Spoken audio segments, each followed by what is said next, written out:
Second সেমকে বলছি, তোদের সাথে তো আর বসাও হয়নি, আলোচনাও হয়নি।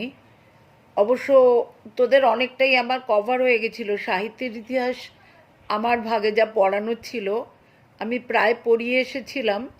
প্রমথ চৌধুরীটা আমি পাঠিয়ে দেবো এরপরই। কিন্তু যেটা বাকি ছিল আমার, সেটা ভাষাতত্ত্ব। ভাষাতত্ত্বে আমার ভাগের যেটা, সেটা CC3 ইউনিট 1 এর মধ্যে প্রাচীন ভারতীয় আর্য ভাষা থেকে মধ্য ভারতীয় আর্য ভাষা এবং নবভারতীয় আর্য ভাষায় বিবর্তন, বাংলার জন্ম কী করে হলো, এবং তারপরে প্রাচীন বাংলা, মধ্য বাংলা, এদের ভাষাতাত্ত্বিক বৈশিষ্ট্য। তা আজকে আমি প্রথমে, যেহেতু আমাদের বাংলা কি করে এলো এটা আগে জানতে হবে, প্রাচীন ভারতীয় আর্য থেকে নব্য ভারতীয় এবং মধ্য ভারতীয় এবং তা থেকে নব্য ভারতীয়, আগে সেই আলোচনাটা আমাদের করা দরকার। আমি আমার এই আলোচনার সঙ্গে তোদের জন্য একটা লিখিত জিনিস পাঠিয়ে দেবো, মেটেরিয়াল, এবং সেটা থেকে তোদের এই উত্তরটা তোরা দাঁড় করাতে পারবি যে প্রাচীন ভারতীয় আর্য ভাষা থেকে মধ্য ভারতীয় আর্য ভাষা হয়ে কিভাবে নবভারতীয় আর্য ভাষায় আমরা আসছি, এবং সেই সুবাদে আমরা মাগধী অপভ্রংশ থেকে কি করে বাংলা পাচ্ছি। এছাড়া বাংলা জন্ম বা উৎস সম্পর্কে কিছু বিতর্ক আছে, সেই সম্বন্ধেও আমি কিছু লিখে পাঠাচ্ছি এবং মুখে একটু আলোচনা করে দিচ্ছি। প্রাচীন ভারতীয় আর্য ভাষার আলোচনায় প্রথমে আমাদের যেটা মনে রাখতে হবে, যে মূল ইন্দো ইউরোপীয় যে ভাষাভাষী শাখা, তার একটা ভারতবর্ষে এসে পৌঁছেছিল, অন্যটা গেছিল ইরান পারস্যে, এবং এরা উভয়ই কিন্তু আর্য জাতি। তা ভারতে যে শাখাটা এসেছিল তাকে বলা হয় ভারতীয় আর্য ভাষা। মোটামুটি একটা আনুমানিক ধর 1500 খ্রিস্টপূর্বাব্দে ভারতবর্ষে আর্য ভাষা এসেছিল, মানে প্রবেশ করে আর কি আর্যরা। এবং স্বাভাবিক কারণে বছরের পর বছর পেরিয়ে নানা বিবর্তনের মধ্যে দিয়ে এই এখন যে আমরা একবিংশ শতাব্দীতে দাঁড়িয়ে আছি, এটা নতুন নতুন রূপ নিয়েছে। কিন্তু আর্য ভাষা কোনো না কোনোভাবে বেঁচে আছে, যদিও সেই আর্য ভাষার সঙ্গে এই আর্য ভাষাকে চেনা বা মিলিয়ে নেওয়া যাবে না, কিন্তু এই বিবর্তনের ফলে আমরা এখানে এসে পৌঁছেছি। ভারতীয় আর্য ভাষার এই যে একটা সুদীর্ঘ পরিক্রমার কাল, মানে এত বছর, সেটাকে মোটামুটি আমরা তিনটে ভাগে ভাগ করতে পারি। একটা প্রাচীন ভারতীয় আর্য ভাষা, যেটাকে OIA বলছি আমরা, অর্থাৎ ওল্ড ইন্দো এরিয়ান। আর একটা হচ্ছে মধ্য ভারতীয় আর্য ভাষা, যেটা মিডল ইন্দো এরিয়ান। এবং নব্য ভারতীয় আর্য ভাষা, নিউ ইন্দো এরিয়ান, অর্থাৎ এখন যে নব্য ভারতীয় আর্য ভাষা যা আমরা ব্যবহার করছি, লিখছি, মুখে বলছি বা লিখছি, সেগুলো সবই নব্য ভারতীয় আর্য ভাষার অন্তর্গত। তো এই আর্য ভাষা বিভিন্ন সময়ে যে পরিবর্তিত হয়েছে, তা এতটাই পরিবর্তন হয়েছে যে প্রত্যেক যুগে এর একটা আলাদা আলাদা নামকরণের প্রয়োজন হয়েছে। কারণ বদলটা অত বেশি হলে, আলাদা নামকরণ না হলে বোঝানো সম্ভব হবে না যে কী করে একটা ধাপ থেকে অন্য ধাপে গেছে। প্রত্যেক যুগের কিন্তু আমরা কিছু ভাষাগত নিদর্শন পাই, যেটা দিয়ে আমরা বুঝি যে এটা এই যুগের, এবং সেটা পাওয়া যাচ্ছে কখনো প্রত্নলিপিতে, কখনো বিভিন্ন সাহিত্যে।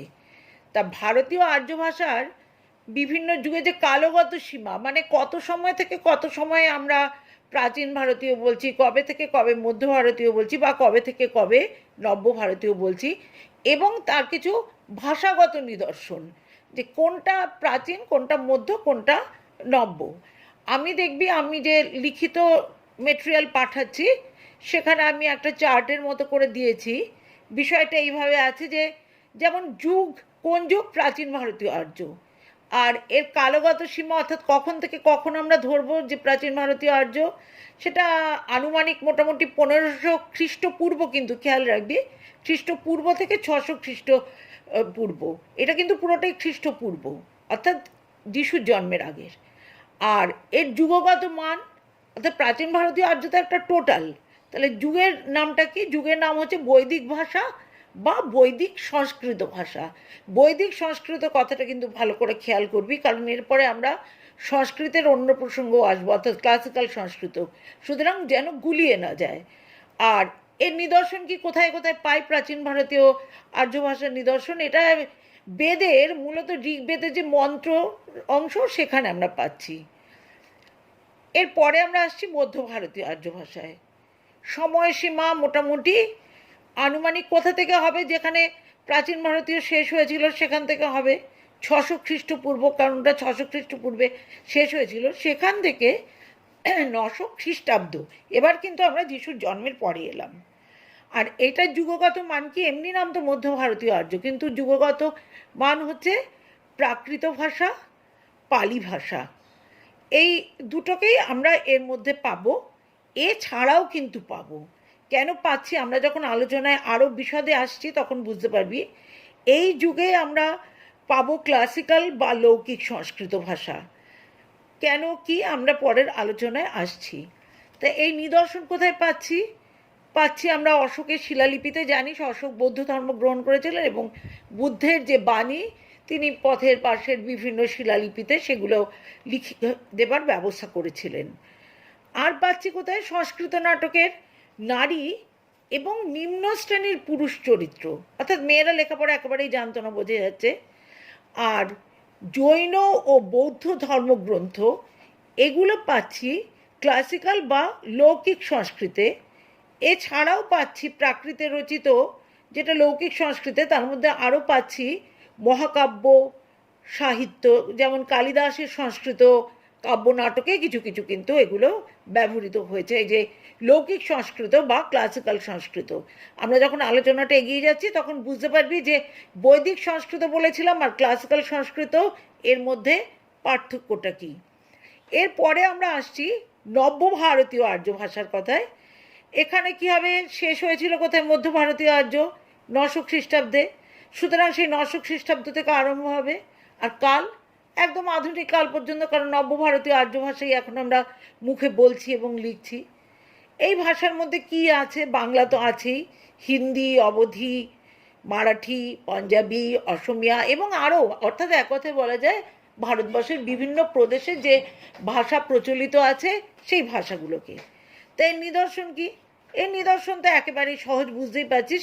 অর্থাৎ আধুনিক ভারতীয় আর্যরা যা মুখের ভাষা হিসেবে ব্যবহার করছে এবং যা সাহিত্য হিসেবে ব্যবহার করছে সেগুলো সবই নব্য ভারতীয় আর্য ভাষা। এবার এই যে আর্য ভাষাগুলো আমরা পেলাম, মধ্য ভারতীয় আর্য ভাষা, সেগুলোও তো আর এক জায়গায় দাঁড়িয়ে রইল না। প্রকৃতির স্বাভাবিক নিয়মে কি হচ্ছে? পরিবর্তন হচ্ছে, কারণ জীবন্ত ভাষার পরিবর্তন হবেই। জীবন্ত ভাষা কোনটা? যেই ভাষার ব্যবহার চলছে, মানুষ মুখে বলছে, লিখছে। ভাষা যদি ব্যবহার না হয় তাহলে সেই ভাষা কৃত্রিম এবং পরে মৃত ভাষায় পরিণত হয়। তো ভারতীয় আর্য ভাষা সেরকম নিজে নিজেই কালে কালে পরিবর্তিত হতে লাগলো। আর বেদের ভাষাকে এদেশের ব্রাহ্মণ্য সংস্কৃতির ধারক যে মনীষীরা, মানে একেবারে যারা ভীষণ এ ব্যাপারে আদর্শ এবং গোঁড়া বলা চলে, তারা একে দেবভাষা মনে করতেন, মানে যেন দেবতা বা তৎপ্রতিম লোকেরা এটা বলে। কিন্তু প্রকৃতির স্বাভাবিক নিয়মে ভাষা তো পরিবর্তন হবেই। তা মনীষীরা কিন্তু মনে করলেন যে দেবভাষার বিকৃতি ঘটে যাচ্ছে। সেই কারণে তখন তারা চাইলেন যে ব্যাকরণ রচনা করে ব্যাকরণের সূত্র দিয়ে এটাকে বেঁধে দিলে বিকৃতিটাকে আটকানো যাবে। তা মানুষকে যদি মূল ভাষার ব্যাকরণ শিখিয়ে দেওয়া হয় তাহলে মানুষ শুদ্ধভাবে কথা বলবে, এটা তারা ধরে নিলেন। কিন্তু তাও ঠিক হয় না, সব কিছুই মানুষ অনুসরণ করতে পারা বা যেভাবে মনীষীরা দেখিয়ে দিলেন সেই পথেই চলা হয় না। ভাষার একটা স্বাভাবিক প্রবণতার জন্যে, আঞ্চলিক কারণে এবং মানুষের নিজস্ব কিছু অপারঙ্গমতার জন্যে। তখন তারা ভারতীয় আর্য ভাষার যে শুদ্ধ মার্জিত রূপকে আদর্শ বললেন, তার নাম দিলেন এরা সংস্কৃত ভাষা।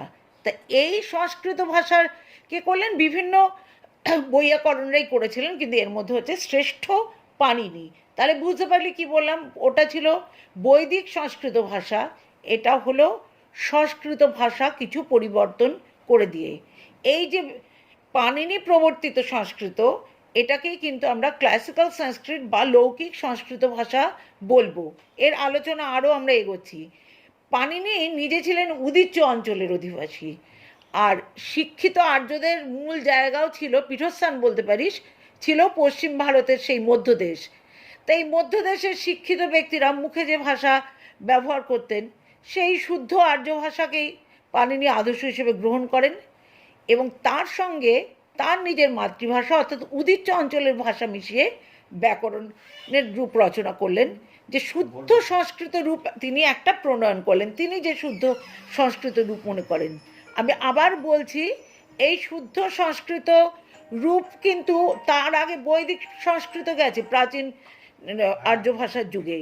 এইটা কিন্তু লৌকিক সংস্কৃত বা ক্লাসিক্যাল সংস্কৃত, যেটা মধ্য ভারতীয় আর্য ভাষার যুগের। সুতরাং এই সংস্কৃত ভাষা আর ওই সংস্কৃত সে গুলিয়ে ফেলিস না, যদিও সেই ভাষার সূত্র ধরেই তাকে ব্যাকরণের আরও পরিমার্জিত করে এই সংস্কৃত এলো, অর্থাৎ দুটোর মধ্যে একেবারে যোগসূত্র নেই সেটা নয়, কিন্তু এই ক্লাসিক্যাল সংস্কৃত বা লৌকিক সংস্কৃত এটা মনে রাখতে হবে। এটা পেলাম আমরা মধ্য ভারতীয় আর্য ভাষার যুগে। তা এই ভাষার প্রধানত শিক্ষিত লোকেরাই তাদের মধ্যে কিন্তু ভাব বিনিময় করতো এবং সাহিত্যের ভাষাও ছিল, অর্থাৎ এ ভাষায় সাহিত্য রচিত হতো। প্রাচীনকালে যে বৈদিক ভাষা ছিল সেটা কিন্তু ছিল বৃহত্তর জনসাধারণের মুখের ভাষা, অর্থাৎ জীবন্ত ভাষার উপরে প্রতিষ্ঠিত, কারণ মুখে বলা মানে সেটা সবসময় চলছে। কিন্তু ক্লাসিক্যাল সংস্কৃত পরবর্তীকালে একটা বিশেষ অঞ্চলের, প্রায় বলা যেতে পারে মুষ্টিমেয় শিক্ষিত লোকের আর কি, ভাষার উপরে প্রতিষ্ঠিত সাহিত্যের সাধু ভাষা হয়ে দাঁড়ালো, অর্থাৎ মৌখিক ভাষা হিসেবে এটা তেমনভাবে কিন্তু থাকলো না। তাহলে এখন কি হবে? এইবার এই অর্থে এটা হয়ে দাঁড়ালো অংশত কৃত্রিম ভাষা, কারণ আমরা বলেছি যে ভাষার মুখে বলা হবে না সে ভাষার থেমে যাবে আস্তে আস্তে, কিন্তু পুরোটা কৃত্রিম বললাম না, কারণ তখন এটা সাহিত্য রচনা হচ্ছে, পরে কৃত্রিম ভাষাতেই পরিণত হবে অবশ্য। তা জনসাধারণ এই জীবন্ত ভাষার স্রোত থেকে ক্লাসিক্যাল সংস্কৃতটা ক্রমে ক্রমে একেবারেই বিচ্ছিন্ন হয়ে গেল, অর্থাৎ মুখের ভাষা হিসেবে আর থাকলো না। ব্যাকরণের নিগড়ে বাধা পড়ে এতটাই কৃত্রিম হয়ে গেল যে শেষ পর্যন্ত প্রায়, যেটা বলছিলাম একটু আগেই, যে মৃত ভাষায় পরিণত হলো। সাধারণ মানুষ তার নাগালও পেত না, তা বলতেও না।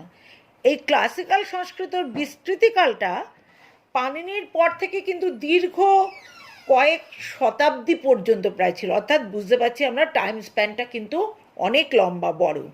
অর্থাৎ কালের বিচারে ক্লাসিক্যাল সংস্কৃত মধ্য ভারতীয় আর্য ভাষার যুগেই কিন্তু পড়ছে।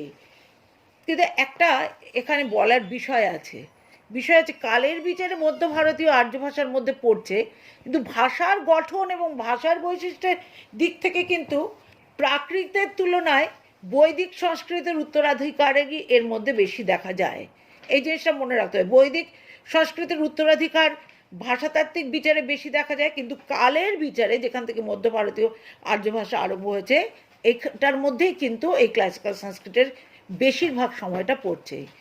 এই জন্য ভাষাগত বৈশিষ্ট্যের দিক থেকে বিচার করলে কিন্তু ক্লাসিক্যাল সংস্কৃত ব্যাপক অর্থে প্রাচীন ভারতীয় আর্য ভাষার মধ্যেই ধরা হয়। তো বৈদিক সংস্কৃত এবং ক্লাসিক্যাল সংস্কৃত নাম দুটো স্বতন্ত্রভাবে ব্যবহার করা হয়েছে, কারণ একেবারে তো এক নয় জিনিস দুটো। ভাষার ইতিহাসে প্রাচীন ভারতীয় আর্য বলতে অনেকে ব্যাপক অর্থে কথাটা ধরে, এই জন্য ওই বৈদিক সংস্কৃত আর ক্লাসিক্যাল সংস্কৃতকে আলাদাভাবে না বলে সংস্কৃত বলে, কিন্তু দুটোর মধ্যে পার্থক্য অনেকটা আছে। সুতরাং এই মধ্য ভারতীয় আর্যদের মুখের কথা প্রকৃতির স্বাভাবিক নিয়মেই ধীরে ধীরে পরিবর্তিত হয়ে আসছিল। আমরা বারে বারেই বলছি যে ভাষা কখনো এক জায়গায় দাঁড়িয়ে থাকতে পারে না, সভ্যতা যত এগোবে মানুষের কথা বলা, আঞ্চলিক প্রভাব, ব্যাকরণের প্রভাব, নানা কারণে এটা কিন্তু পরিবর্তন হবে। এবার ভারতীয় আর্যদের মুখের ভাষার প্রকৃতির যে স্বাভাবিক নিয়মে ক্রমে ক্রমে পরিবর্তন হচ্ছিল, এই পরিবর্তনের ফলে মোটামুটি ধর সময়সীমা খ্রিস্টপূর্ব 600 অব্দের কাছাকাছি সময় থেকে ভারতীয় আর্য ভাষার আবার ধ্বনিগত এবং ব্যাকরণগত স্বরূপের পরিবর্তন হতে থাকলো। প্রাচীন ভারতীয় আর্য ভাষার অন্য একটা যুগের সূচনা বলা যেতে পারে তা থেকে। এবার যে কারণে আমরা মধ্য ভারতীয় আর্য ভাষায় এসেছি বলেছি, এই যুগটারই নাম দেওয়া হচ্ছে মধ্য ভারতীয় আর্য ভাষা। প্রাচীন ভারতীয় আর্য ভাষার যেমন যুগগত সাধারণ নাম প্রাচীন ভারতীয় নয়, মধ্য ভারতীয় আর্য ভাষার যুগগত সাধারণ নাম প্রাকৃত ভাষা। প্রাকৃত নামকরণের তাৎপর্য দুভাবে ব্যাখ্যা করা যায়। একটা হচ্ছে প্রাকৃত কথাটার একটা অর্থ হচ্ছে মূল উপাদান, অর্থাৎ ভারতীয় আর্যদের ক্ষেত্রে এই মূল উপাদান বৈদিক সংস্কৃত ভাষা, যেটা প্রথম বলেছিলাম আমরা প্রাচীন ভারতীয় আর্য ভাষায়। আর এই মূল উপাদান থেকে মধ্য ভারতীয় আর্য ভাষায় বিবর্তনের মাধ্যমে যার জন্ম হলো সেটাই হলো প্রাকৃত। এর আরও একটা ব্যাখ্যা দেওয়া যায়। মধ্য ভারতীয় আর্য ভাষার প্রাকৃত প্রাচীন ভারতীয় আর্য ভাষার বৈদিক সংস্কৃত থেকে জন্মলাভ করেছে।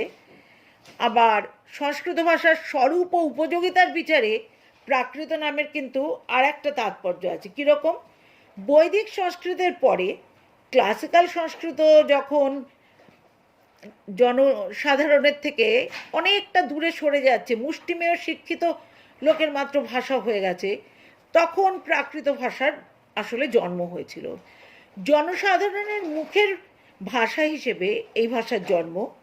প্রাকৃত ভাষার তাই আরেকটা অর্থ ভাষাবিদ সুকুমার সেনের মতে প্রকৃতির অর্থাৎ জনগণের ব্যবহৃত ভাষা। প্রাকৃত জন, সাধারণ মানুষ, তাদের যে ব্যবহৃত ভাষা সেটাই প্রাকৃত। কিন্তু প্রাকৃত আবার প্রথমে জনসাধারণের মুখের ভাষা হিসেবে জন্মলাভ করলেও ঠিক একইভাবে পরিবর্তিত হচ্ছে। পরবর্তীকালে কিন্তু প্রাকৃত ভাষার দ্বিতীয় স্তরে এসে এই ভাষার যে রূপটা পাই আমরা, সেটা কিন্তু মূলত সাহিত্যে ব্যবহৃত হতো। সেটা জনসাধারণের মুখের ভাষা হিসেবে আর তেমন ব্যবহৃত হয়নি বা ব্যবহার পাওয়া যায় না। তা মোটামুটি ক্লাসিক্যাল সংস্কৃতের মতোই সেটাও তাহলে কৃত্রিম ভাষা হয়ে গেল, কারণ মুখের ভাষা না হলে তাতে কৃত্রিমতা আসবে। লেখার যেটা, সেটা তো চেষ্টা করে লেখা হচ্ছে, মাথায় রেখে সচেতনভাবে, স্বতঃস্ফূর্তভাবে আসছে না। একে সাহিত্যিক প্রাকৃত বলা হচ্ছে। মধ্য ভারতীয় আর্য ভাষার সময়সীমা মানে ব্যাপ্তিকাল যেটাকে আমরা বলতে পারি, তা 300 খ্রিস্টপূর্বাব্দ থেকে মোটামুটি 900 খ্রিস্টাব্দ। একটা কিন্তু খ্রিস্টপূর্বাব্দ আর একটা খ্রিস্টাব্দ, খেয়াল রাখবি। এই পর্বের প্রাচীন ভাষা প্রাকৃত। এছাড়া ক্লাসিক্যাল সংস্কৃত তো আছেই, সেটা তো আমরা পেয়েছি, সেটা আলোচনা করলামই। আর বৌদ্ধ সংস্কৃত বা মিশ্র সংস্কৃত এবং পালি ভাষাকেও এই যুগের মধ্যেই ধরা হয়। কোন যুগে? মধ্য ভারতীয় আর্য ভাষার মধ্যে ধরা হয়। এই যুগটা কিন্তু সুবিস্তৃত, 1500 বছর ধরে এই মধ্য ভারতীয় আর্য ভাষার কালটা চলেছে। নিশ্চয়ই একই রকম ছিল না তার মধ্যে 1500 বছরে, সেখানেও কালে কালে পরিবর্তন হয়েছে, কিন্তু সময়সীমাটা অনেক বড়। এই পরিবর্তনের সূত্র ধরে মধ্য ভারতীয় আর্য ভাষার ইতিহাসকে কতগুলো উপপর্বে বা স্তরে আমরা ভাগ করতে পারি। আর আর্যরা ক্রমে বিভিন্ন অঞ্চলে ছড়িয়ে পড়ছিল, স্বাভাবিক, মানুষ তো সে একই জায়গায় থাকতে পারে না, জীবন জীবিকার তাগিদে তারা নানা দিকে চলে যাচ্ছে। আর যতই বেশি দেশে তারা ছড়িয়ে পড়ছে, ততই ভৌগোলিক বিস্তার ঘটছে। আর ভৌগোলিক বিস্তার ঘটার সাথে সাথে কী হচ্ছে? আঞ্চলিক স্বাতন্ত্র্য। প্রত্যেক অঞ্চলের আমরা জানি নিজস্ব কিছু বৈশিষ্ট্য আছে, সেই আঞ্চলিক স্বাতন্ত্র্য যুক্ত হচ্ছে। আমাদের শ্রদ্ধেয় ভাষাবিজ্ঞানীরা এইসব আঞ্চলিক উপভাষাগুলোকে আলাদা আলাদাভাবে চিহ্নিত করেছেন, কারণ আলাদা আলাদাভাবে চিহ্নিত না করলে আমরা ধাপগুলোকে প্রত্যক্ষভাবে চিনতে পারবো না। তা আলাদা আলাদাভাবে চিহ্নিত করে এরা যেভাবে বলেছেন, আমি লিখিত যেটা পাঠাচ্ছি তার মধ্যে একটা চার্ট মতো করে পাঠিয়েছি। সেই বিষয়টা এইরকম যে মধ্য ভারতীয় আর্য ভাষার যে নানা স্তর বা পর্ব বিভাগ আমরা বললাম এবং উপভাষা, সেটা কীরকম।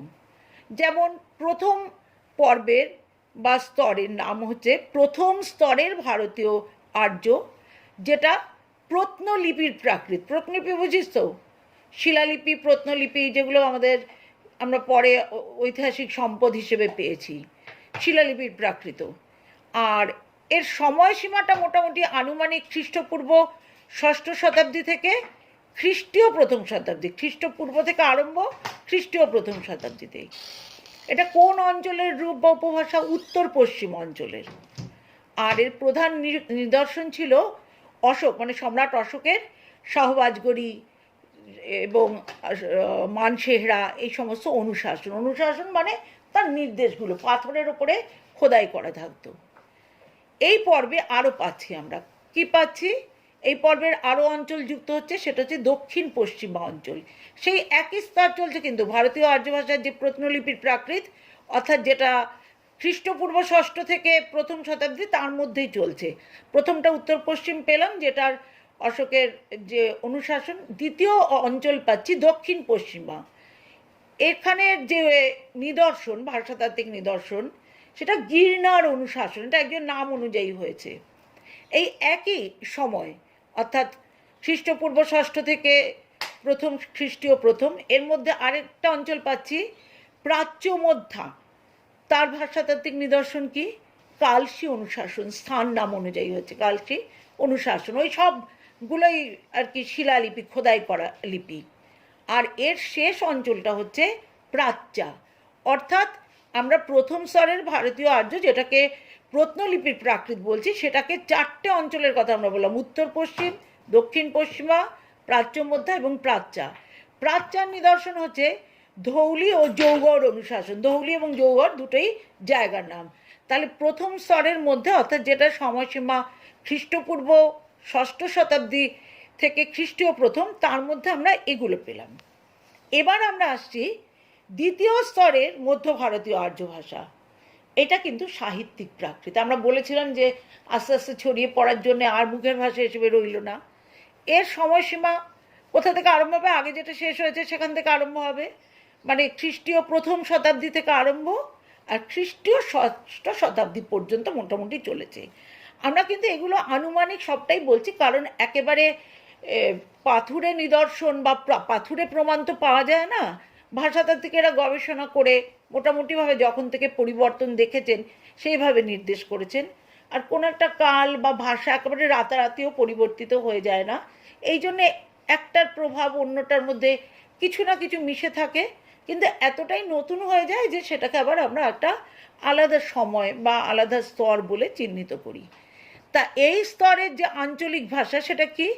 পৈশাচী প্রাকৃত, মহারাষ্ট্রী প্রাকৃত, সৌরসেনী প্রাকৃত, মাগধী প্রাকৃত এবং অর্ধমাগধী প্রাকৃত। এই পাঁচটার কথা বলা হলো কারণ এই পাঁচটা প্রধান, উল্লেখযোগ্য। এই জন্যে ছোটোখাটো যে আরও কিছু নেই তা নয়। তাই এগুলোর ভাষাতাত্ত্বিক নিদর্শন কোথায় আমরা পাচ্ছি, মানে কোন গ্রন্থ লেখা হয়েছে বা কী করা হয়েছে যেখানে এগুলো ব্যবহার করা হয়েছে? আমরা পাচ্ছি জৈন ধর্মের সুবিস্তৃত অনেক বড় সাহিত্যে পাচ্ছি, সংস্কৃত নাটকে নারী ও ভৃত্যের সংলাপের মধ্যে পাচ্ছি, অনেক ক্ষেত্রে অন্যান্য জাতীয় রচনা, অন্য মহাকাব্য, কথানক বলা হয় যাকে, নীতিকাব্য বলা হচ্ছে, নাটক, ছন্দশাস্ত্র, ব্যাকরণ, এগুলোর মধ্যেও পাচ্ছি।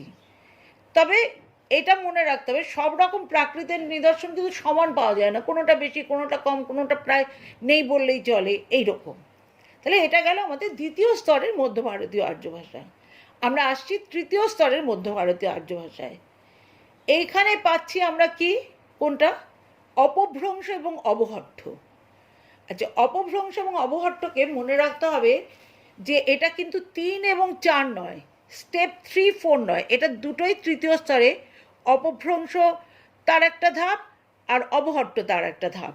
সুতরাং এটাকে তৃতীয় চতুর্থ স্তর বলবো না, আমরা বলবো অপভ্রংশের পরেই তারই সূত্র ধরে অবহট্ঠ এসছে। এর সময়সীমা আগের মতোই, আগেরটা যেখানে শেষ হয়েছিল খ্রিস্টীয় আনুমানিক ষষ্ঠ শতাব্দী থেকে মোটামুটি খ্রিস্টীয় নবম শতাব্দী পর্যন্ত। তাই নিদর্শন কি? যেগুলো আমরা প্রাকৃত পেয়েছিলাম ঠিক সেইগুলোরই অপভ্রংশ। পৈশাচী অপভ্রংশ, মহারাষ্ট্রী অপভ্রংশ, সৌরসেনী অপভ্রংশ, মাগধী অপভ্রংশ এবং অর্ধমাগধী অপভ্রংশ।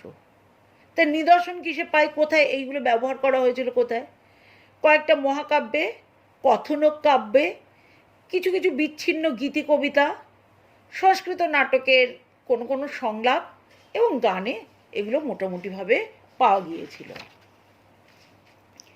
তা এখন মোটামুটিভাবে মধ্য ভারতীয় আর্য ভাষার দ্বিতীয় স্তরের যে বিস্তৃতিকাল, অর্থাৎ খ্রিস্টীয় প্রথম শতাব্দী থেকে খ্রিস্টীয় ষষ্ঠ শতাব্দী, এবং দ্বিতীয় স্তরের মধ্য ভারতীয় আর্য ভাষার যে 5টি সাহিত্যিক প্রাকৃত, অর্থাৎ যেগুলো আমরা বললাম, আবার বলছি, সৌরসেনী, মহারাষ্ট্রী, অর্ধমাগধী, মাগধী, পৈশাচী। প্রথম স্তরের অশোকের অনুশাসনের যে 4টি প্রত্নলিপির প্রাকৃত পাই, সেগুলো ভারতের চার অঞ্চলের জনসাধারণের জীবন্ত উপভাষা, অর্থাৎ মুখে বলতো। চারটি এই জীবন্ত উপভাষার উপর ভিত্তি করেই কিন্তু দ্বিতীয় স্তরের সাহিত্যিক প্রাকৃতগুলো গড়ে উঠেছিল। প্রথমে এটা ছিল মুখের, তারপরে সাহিত্যিক প্রাকৃত হলো। এখানে একটা অনুমান করা হয় যে উত্তর পশ্চিমা থেকে পৈশাচী, দক্ষিণ পশ্চিমা থেকে মহারাষ্ট্রী ও ষৌরসেনী, প্রাচ্য মধ্যা থেকে অর্ধমাগধী এবং প্রাচ্যা থেকে সম্ভবত মাগধীর জন্ম। সাহিত্যিক প্রাকৃতগুলো সাহিত্যেরই ভাষা ছিল, সেটা কিন্তু জনসাধারণের মুখের ভাষা ছিল না। আমরা বারবারই এই কথাটা বলছি, মুখের ভাষা এবং সাহিত্যিক ভাষা, যতক্ষণ না মুখের ভাষা হচ্ছে তাকে জীবন্ত বলে আমরা মনে করছি না। এগুলো সাহিত্যে যারা ব্যবহার করেছিলেন তারা আবার সামাজিক স্তর ভেদে ব্যবহার করেছেন, মানে কারা কারা পারবে, কারা কারা ব্যবহার করলে সেই ভাষা ব্যবহার করতে পারবে না। তা বাস্তব সমাজে বিভিন্ন স্তরে বা শ্রেণীতে ভাষাগুলো এগুলো কিন্তু নয়, এগুলো সাহিত্যিকদের একটা কল্পিত স্তর বলা যেতে পারে। সংস্কৃত নাটকে শিক্ষিত নারী, বিদূষক ও অর্ধ শিক্ষিত পুরুষদের মুখে ষৌরসেনী, অশিক্ষিত নিম্ন শ্রেণীর চরিত্রের মুখে মাগধী প্রাকৃত ব্যবহার করেছেন এরা। আবার মহারাষ্ট্রী প্রাকৃতের এই স্তরগত বা শ্রেণীগত সীমার বাইরে সাধারণভাবে ব্যাপক সাহিত্য রচনার মাধ্যম রূপে, অর্থাৎ সব ধরনের সাহিত্য সেখানে রয়েছে, মাগধীর ষৌরসেনীর মতো অত বেছে নয়। আবার কয়েকটা আদর্শ ভাষাও মর্যাদা লাভ করেছিল এই মহারাষ্ট্রী আর কি। মহারাষ্ট্রী ছিল প্রাকৃতের যুগের আঞ্চলিক নয়, আদর্শ স্থানীয়। এই আদর্শ স্থানীয় কেন হয়েছে? কারণ এটাতে বিস্তৃত সাহিত্য চর্চা এবং এটাকে নানাভাবে ব্যবহার করা হয়েছে, সর্বজনীন সাহিত্যিক ভাষা যেটা। অর্ধমাগধীকেও সংস্কৃত নাট্যকারেরা আবার শ্রেণী বিশেষের ভাষা হিসেবে ব্যবহার করেছেন, সবার ভাষা হিসেবে ব্যবহার করেননি। এর ব্যবহার মোটামুটি পাই আমরা জৈনদের ধর্মসাহিত্যে। আর এটা ঠিক আঞ্চলিক উপভাষাও নয়। কেন নয়? কারণ আঞ্চলিক উপভাষা না এটা মুখের ভাষা, না সাহিত্যিক ভাষা, এটা আসলে ধর্ম সাহিত্যের ভাষা। আর পৈশাচীতে তেমন কোনো সাহিত্যিক নিদর্শন আমরা পাই না। এখন বিশুদ্ধ সংস্কৃতের আদর্শ থেকে সরে এসে যে লোকভাষা গড়ে উঠেছিল, পতঞ্জলি তার মহাভাষ্যে তাকে আবার অপভ্রংশ বলছেন। অর্থাৎ এর পরে আমরা যেটাতে এলাম, এই পতঞ্জলি শব্দটাকে প্রথম ব্যবহার করেছিলেন। আর তার এই শব্দটি তৃতীয় স্তরের মধ্য ভারতীয় আর্য ভাষার একটা সাধারণ অভিধা, মানে সাধারণভাবে বোঝাতে গেলে পতঞ্জলির এই শব্দটাকেই ব্যবহার করা হয়। প্রাকৃতের বৈয়াকরণদের অপভ্রংশকে ষৌরসেনী, মহারাষ্ট্রী ইত্যাদি সাহিত্যিক প্রাকৃতের মতো একটা স্বতন্ত্র শ্রেণীর সংস্কৃতই বলেছেন। কিন্তু স্বতন্ত্র শ্রেণীর সংস্কৃত কিনা এটা আমাদের ভেবে দেখতে হবে। আধুনিক যারা ভাষাতত্ত্ববিদ তারা মহারাষ্ট্রী, ষৌরসেনী এগুলোর মতো একটি স্বতন্ত্র শ্রেণীর প্রাকৃত রূপে স্বীকার করছেন না। তাদের মতে অপভ্রংশ হলো সব রকম প্রাকৃতের পরবর্তী পরিণতি। তাহলে আর এটাকে আলাদা উপভাষা হিসেবে স্বীকার করার কোনো দরকার পড়ে না। সাহিত্যিক প্রাকৃতগুলোর মধ্যে মধ্য ভারতীয় আর্য ভাষার যেটা দ্বিতীয় স্তর এবং অপভ্রংশ হলো মধ্য ভারতীয় আর্য ভাষার তৃতীয় স্তর। অপভ্রংশের শেষ স্তরের নাম অবহট্ট। আমরা আগে একবার বলেছি অপভ্রংশ তৃতীয়, অবহট্ট চতুর্থ না, অপভ্রংশ এবং তারই শেষ পরিণতিটা অবহট্ট। এবং ব্যাপক অর্থে অবহট্ট অপভ্রংশেরই অন্তর্গত। তাই এই ব্যাপক অর্থে অপভ্রংশকে গ্রহণ করলে কথ্য ভাষা হিসেবে অপভ্রংশের মোটামুটি স্থিতিকাল ছিল খ্রিস্টীয় ষষ্ঠ থেকে দশম শতাব্দী। সাহিত্যের ভাষা হিসেবে অপভ্রংশ অবহট্টের ব্যবহার ছিল খ্রিস্টীয় চতুর্দশ থেকে পঞ্চদশ শতাব্দী পর্যন্ত, এবং প্রত্যেক শ্রেণীর সাহিত্যিক প্রাকৃত ছিল এর ভিত্তি। সেই শ্রেণীর একটি মৌখিক প্রাকৃত তারই স্বাভাবিক পরিণতি হয় সেই শ্রেণীর অপভ্রংশ, অর্থাৎ যেটা মৌখিক প্রাকৃত যেই শ্রেণীর, সেই শ্রেণীর অপভ্রংশে তার পরিণতি।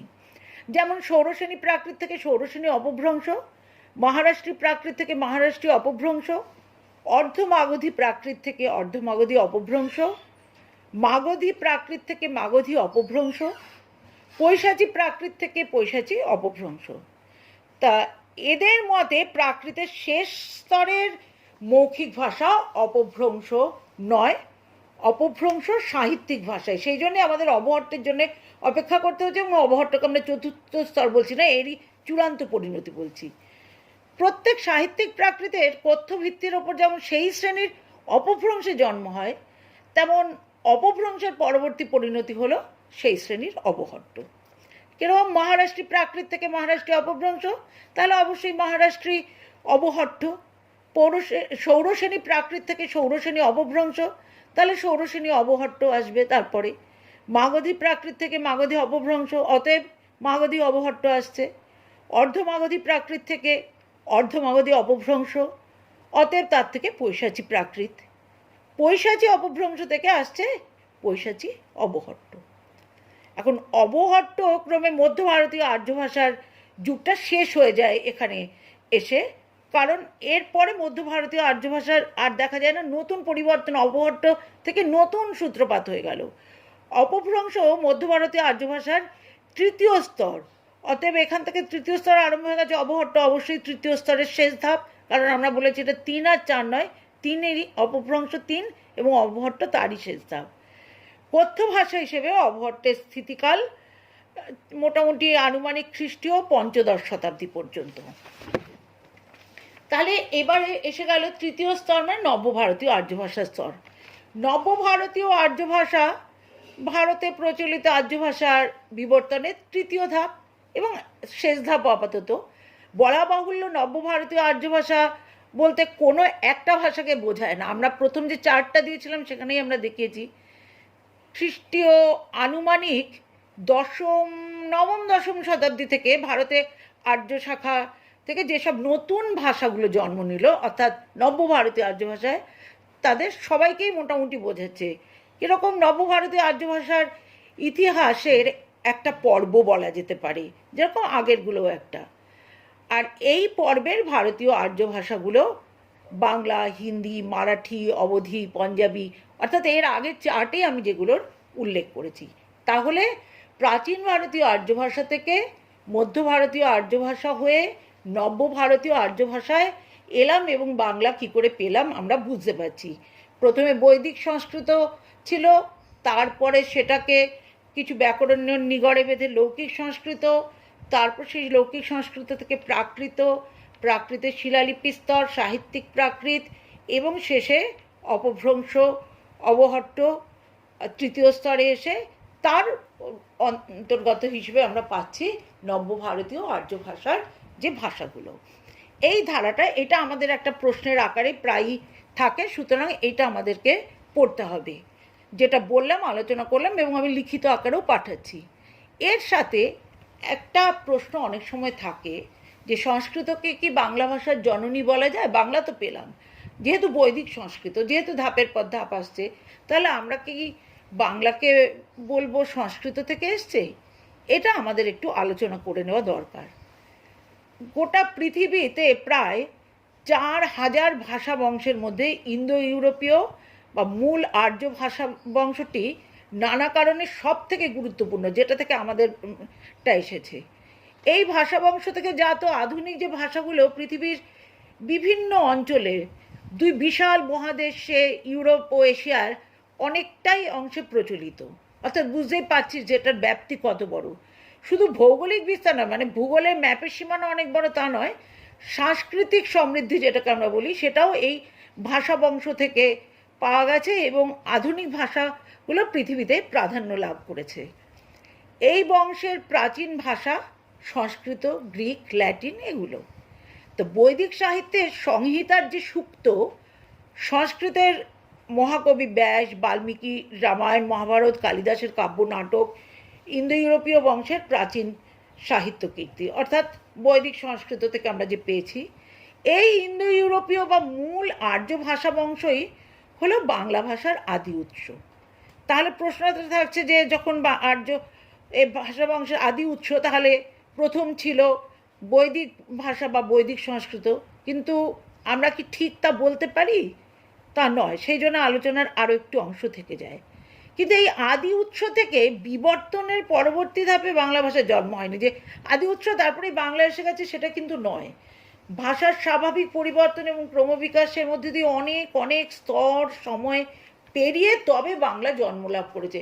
অর্থাৎ ধর আমাদের অনেকগুলো পূর্বপুরুষ একের পর এক একের পর এক একের পর এক, তা বাবা ঠাকুরদা, তারপরে তাঁর আগের, এখন আমাদের সাথে তাহলে আমাদের 100 পুরুষ আগের যিনি তারও এক রকমের যোগসূত্র আছে, কিন্তু সরাসরি কি আমরা তার থেকে জাত? এবং সরাসরি সমস্ত বৈশিষ্ট্য যেটাকে আমরা জেনেটিক্যাল বৈশিষ্ট্য বলি সব কিছু কি আমাদের মধ্যে এসে গেছে?